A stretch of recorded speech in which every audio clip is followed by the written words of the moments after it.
Sa video natin ngayon mga maestro ay pag-usapan pa rin natin itong tungkol sa DepEd PBB 2023. Ayan, so may mga nasagap nga po tayo mga information, nakikita po natin sa post sa social media na meron nga po mga ibang SDO na nagsimula na po, nagsimula na po yung pag-gather po ng mga data at paggawa po nitong Form 1.0.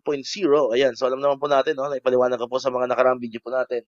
Ang Form 1.0 po, ito po yung listahan ng mga eligible personnel na makakatanggap po ng ating PBB 2023. Ayan, so napakahalaga po nito itong Form 1.0 kasi nga the more na mas mabilis, the more na mas maaga pong may bibigay at may sasubmit po ng DepEd, ito pong Form 1.0 ay mas malaki po ang chance na mas mauna po silang maririlisan ng PBB 2023. Ayan, so may mga ilang SDO na po tayong nakita na i-post po nila na sila po ay nag-start ng accomplish po itong Form 1.0.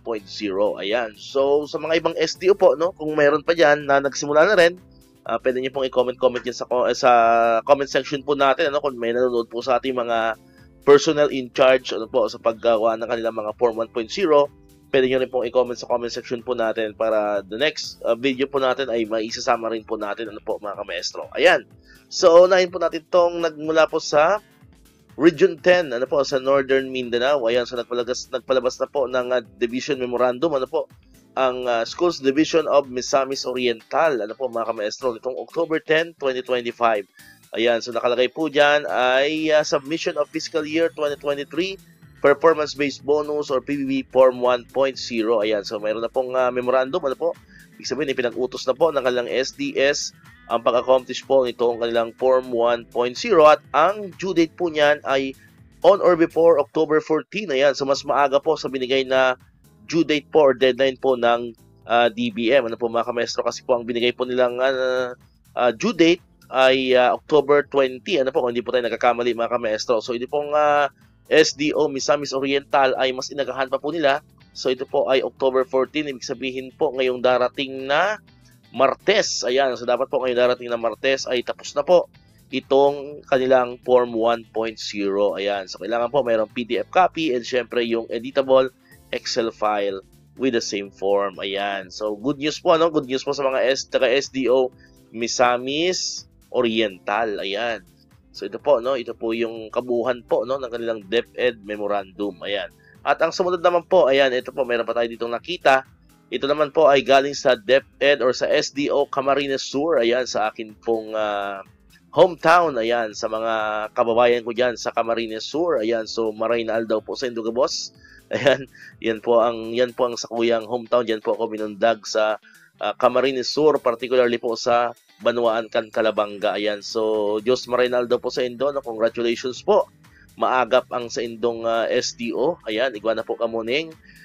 Memorandum, ito yung Division Memorandum number 446-2025 at nakalagay po dyan Dissemination and Compliance to Memorandum titled Guidelines to the Grant of Fiscal Year 2023 Performance-Based Bonus. Ayan, so ito po, nakalagay po dyan in compliance to all PBB focal persons, administrative officers 2 or mga AO2 this division are directed to submit the validated Form 1.0 of their respective schools district on or before, mas maaga to, mas maaga po, August or October 13, 2025. Ayan, so kailangan po before or on or before October 13, 2025. Yan po ay bukas, Lunes ay nakasubmit na po ng kanilang Form 1.0 ang mga taga SDO Camarines Sur. Ayan, so maaga po kamo diyan, Garo amay-amay kamo makareceive ning PBB 2023. So congratulations po sa mahigos pong mga personnel kang SDO Camarines Sur. Ayan, so super po. Yan po yung mga nakita natin, pero naniniwala po tayo na aside po sa dalawang ito, aside po sa SDO Misamis Oriental and SDO Camarines Sur, ay naniniwala po tayo na mayroon pang mga ibang SDO na nagsimula na rin at nagset na rin po ng deadline para sa submission po nitong Form 1.0.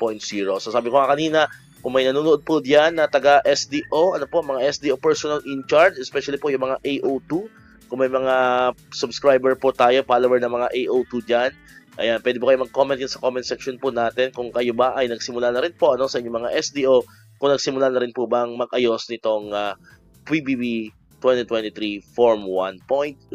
Ayan. So, abang-abang lang po kayo sa channel natin, no? Baka sa mga susunod na araw ay madagdagan pa po yan. So, gagawan po natin ulit yan ng panibagong video. Alright, so dito na tatapos itong ating video ngayon, mga ka-maestro. Kung di ka pa nakakapag-subscribe, click mo na ang subscribe button dyan para ikaw yung unang nakakapanood ng mga videos na ina-upload natin. Katulad ito, yung mga updates pa rin tungkol dito sa PBB 2023 and other benefits sa mga teachers and government employees. And syempre, click mo na rin ang notification bell button para ma-notify ka, always updated ka pag may mga bago tayong uploaded na videos. Sa muli, maraming salamat sa inyong panonood at pakikinig. Once again, El Maestro. See you on my next vlog. Bye-bye!